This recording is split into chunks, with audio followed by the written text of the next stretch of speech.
Si hacemos lo que ya está estudiado y se nos ha dicho que hay que hacer, el éxito casi es inevitable, ¿no? Y si hablamos de la economía, exactamente lo mismo. El éxito económico, si seguimos ciertas pautas, hábitos y creencias y comportamientos y mentalidades, el éxito económico es inevitable. Un empleo está bien, pero no es lo mejor, porque un empleo tiene dos limitaciones. La primera es que nunca será tuyo, es de alquiler, te lo prestan, te lo pueden quitar. Y la segunda es que es un techo, por mucho que cobres, un sueldo siempre es un techo. Y además nunca tendrás la libertad de tener tu agenda, tu horario. Pues yo animo a las personas que en estos momentos no estén encontrando un trabajo, que piensen si aquel trabajo que hacían sigue existiendo, porque podría ser que ya no exista más ese trabajo, al menos aquí en Europa, quizás sí en China.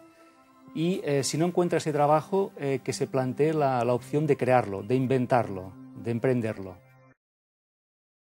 Yo considero que el alma es la chispa divina, es la que nos indica mediante estados de ánimo, mediante sentimientos. Cuando nos acercamos al alma, a nuestra alma, creo que lo sentimos, que somos más felices, que nos sentimos mejor. Y cuando nos apartamos de su legado, de su voz, inconscientemente muchas veces nos sentimos mal o nuestro estado de ánimo baja y encontramos que no estamos como estamos otras veces en otros momentos. Es una religión que empezó en el siglo XV y en aquel momento predominaban la religión musulmana y la religión hindú en la India, que es donde nació la religión Sikh. Y en ese momento Guru Nanak dio un mensaje de unidad. De hecho, uno de sus primeros mensajes fue: no hay musulmanes, no hay hindú, como diciendo, hay un solo sol que nos ilumina a todos por igual y no necesitamos pelearnos por si tu Dios es mejor que el mío. Y a partir de ese mensaje empezó una nueva religión y que podemos considerarla la religión monoteísta más joven del planeta, ya que tiene solo 500 años. Semanalmente les preguntamos a todos ustedes, en base a un pequeño reportaje o encuesta en la calle, sobre un particular. La pregunta que hoy nos hacemos es: ¿nos gusta? ¿Somos adictos a la alimentación exótica? ¿Vamos a restaurantes exóticos simplemente por el mero hecho de conocer, de aprender, o simplemente por degustar un manjar exótico y nunca mejor dicho? Bien, pues la respuesta es la siguiente. ¿Le gustan las comidas exóticas y distintas? No, no lo conozco, y si no lo conozco, la comida para mí es sagrado, es una medicina para el cuerpo. Al menos las pruebo, que me gusten ya. Un poco, pero según qué cosas sí, según qué cosas no. ¿Y qué es lo más raro que ha comido en su vida? Estuve en el África y comí hormigas, serpientes, lagartos, mono, comí de todo. Chapulines, que son unos saltamontes fritos. No me planteo nunca probar nada raro. Gusanos. Sí, comí gusanos en la Amazonía ecuatoriana. Allí es un manjar. Entonces les dan banano para comer y los maceran allí, y luego los fríen y te los dan para comer. Entonces en el momento no pude decir que no, porque claro, es como una ofensa el poder decir que no quieres de eso, cuando es para ellos pues algo buenísimo, como puede ser aquí el jamón de jabugo. ¿Le gustaría probar platos cocinados a base de insectos, flores o intestinos? Bueno, por lo menos de flores me gustaría probarlo, y de insectos podría ser también, pero de intestino no sé, vaya, a mi parecer no me gustaría probarlo, ¿sabes? Sí, creo que es interesante. De flores, creo que he probado alguna en ensaladas y eso es muy bueno. Prefiero flores. Intestinos y, bueno, insectos, no. Bueno, la verdad es que no, ¿eh? Yo soy bastante aprensivo y no suelo comer tampoco platos autóctonos que sean así. Flores aún sé que me gustarían, pero lo que sean intestinos y partes susceptibles no me... La verdad es que no.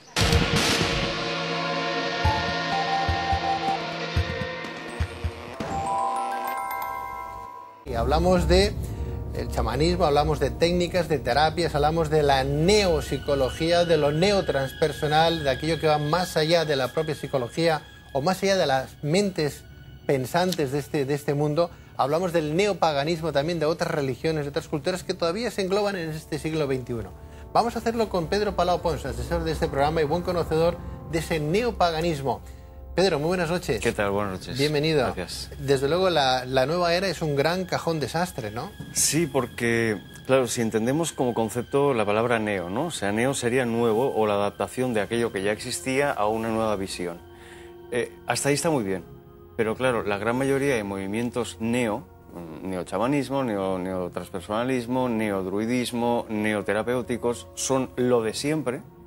Exactamente, yo lo siento mucho, pero son lo de siempre, lo que ya existía. Un poco más de lo mismo. Con alguna palabrita más, con algún matiz más, pues si quieres, más técnico, ¿vale? Pero es lo de siempre. Entonces, a mí, a ver, sí que es cierto, también tampoco hay que ser tan extremos, ¿no? Sí que es cierto que en algunas disciplinas se buscan nuevas aportaciones, nuevas investigaciones, pero claro, por ejemplo, tú me citabas el druidismo, ¿no?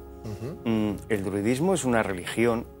Hace poco tiempo que se ha aceptado como tal en Reino Unido, que nos remonta a 2000 años atrás.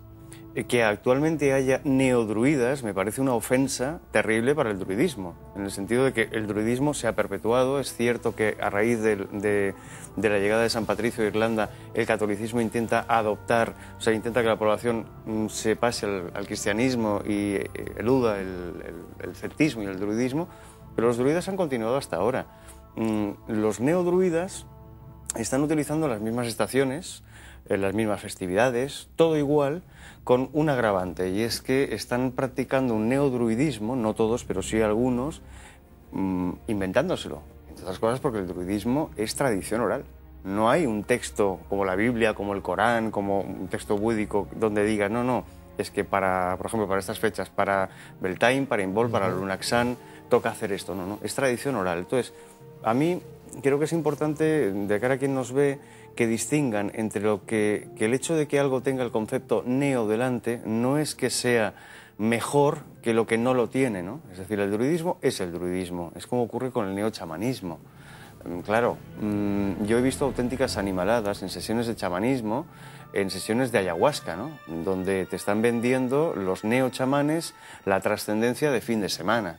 Claro, a ver, dentro del chamanismo, la ingesta de plantas sagradas como la ayahuasca, peyote, etcétera, va dentro de un contexto ritual. Es decir, la persona, el chamán, en este caso, que va a tomar eso, primero se somete a un ayuno, pero un ayuno que puede durar hasta una semana. No puede ser que alguien se apunte en un hotel o en una casita de montaña a una sesión de ayahuasca y que empieza a las 10 de la mañana, por decir algo, y le digan, no, durante 12 horas no comas nada. Bueno, está muy bien, está en ayunas.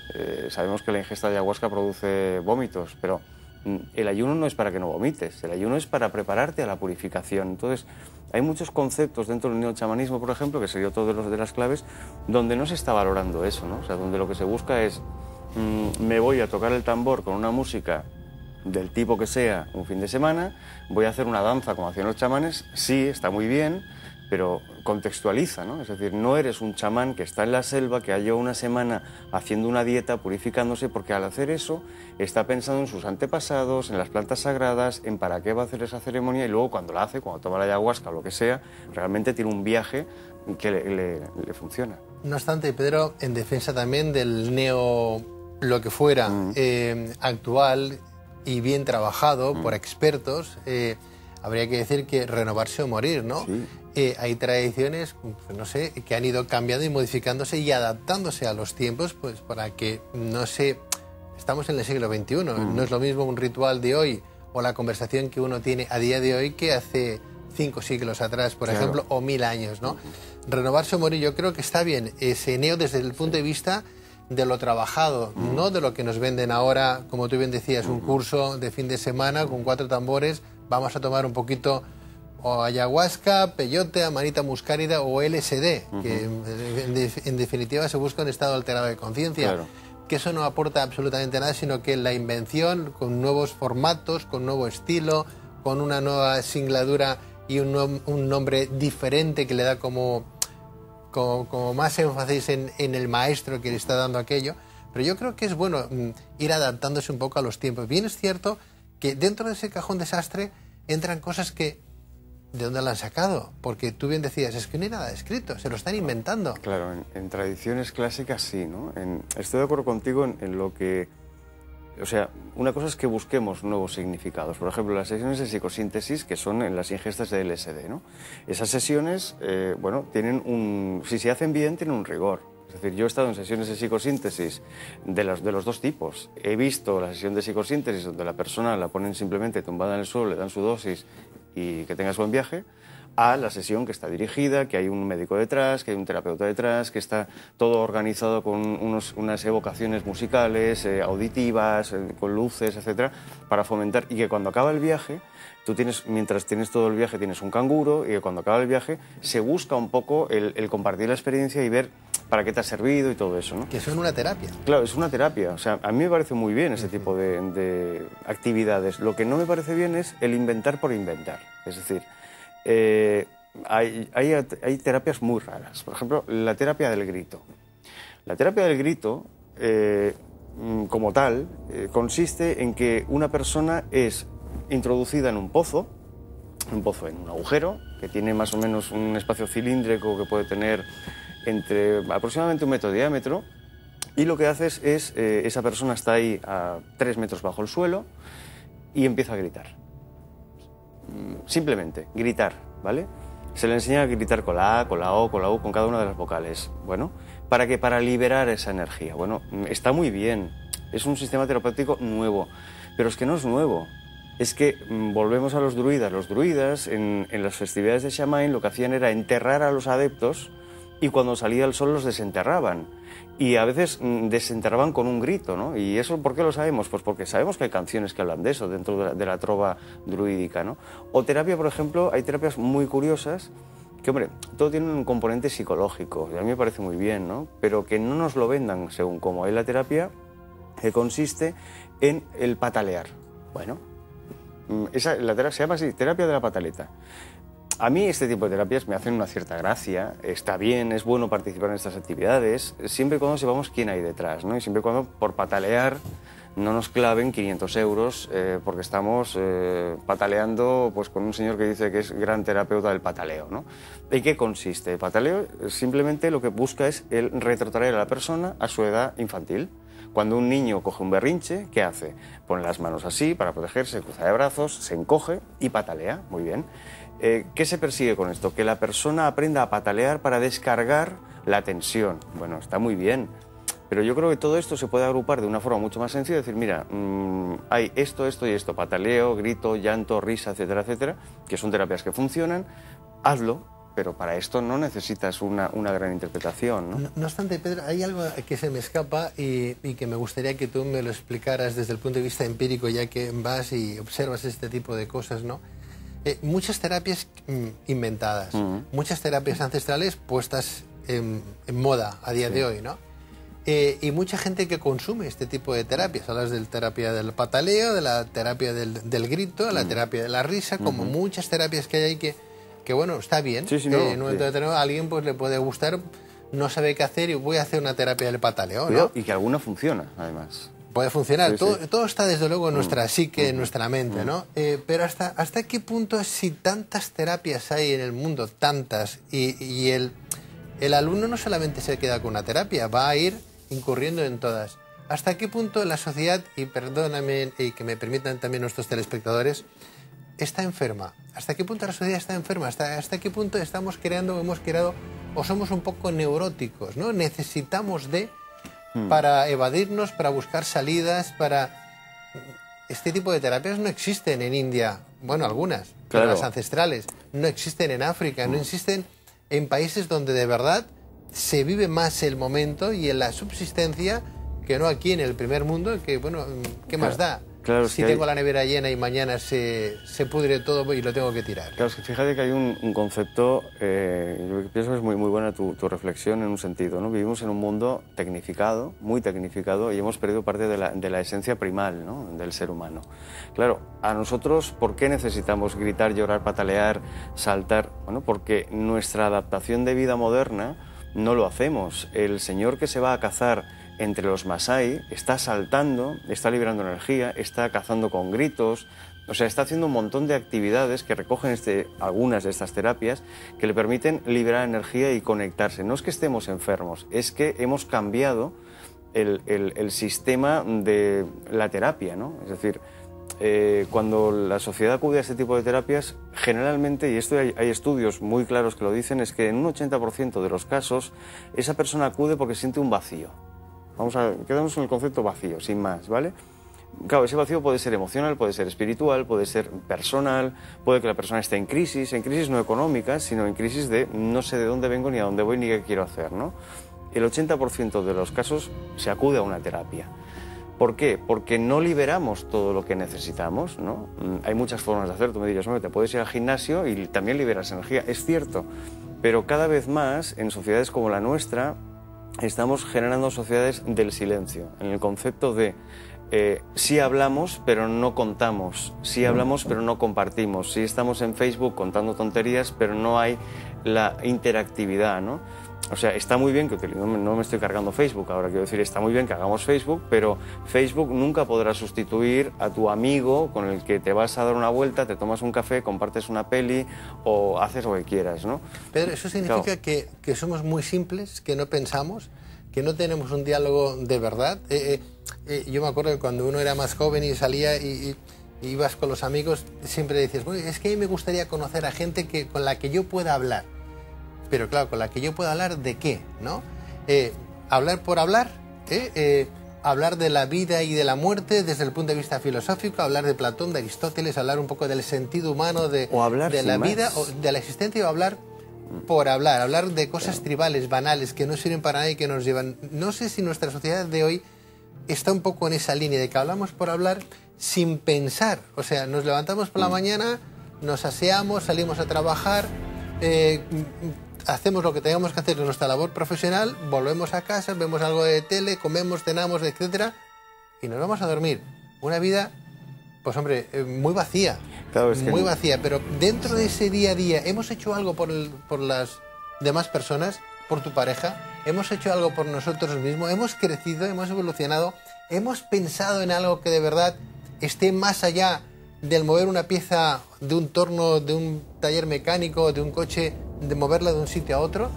Claro, es que ahí estamos. Hay dos conceptos, ¿no? Al respecto de compartir con otras personas, ¿no? No sé quién, no recuerdo el autor de la frase, dijo que una amistad era muy buena cuando el silencio no era algo incómodo entre dos personas, ¿no? Es cierto, es decir, no siempre tienes que hablar, ¿no? Pero hay un problema, tú lo decías ahora, no tenemos elementos que llenen interiormente toda nuestra vida, ¿no? O sea, bueno, trabajas, estudias, tal, pero interiormente hay muchos elementos que no se llenan. Claro, eso produce muchas veces que la persona acuda a una terapia. El problema, a mí me parece muy bien ir a terapia, y cada uno que vaya a la que quiera y acuda pues a su psiquiatra o al psicólogo o al terapeuta, donde quieran, ¿no?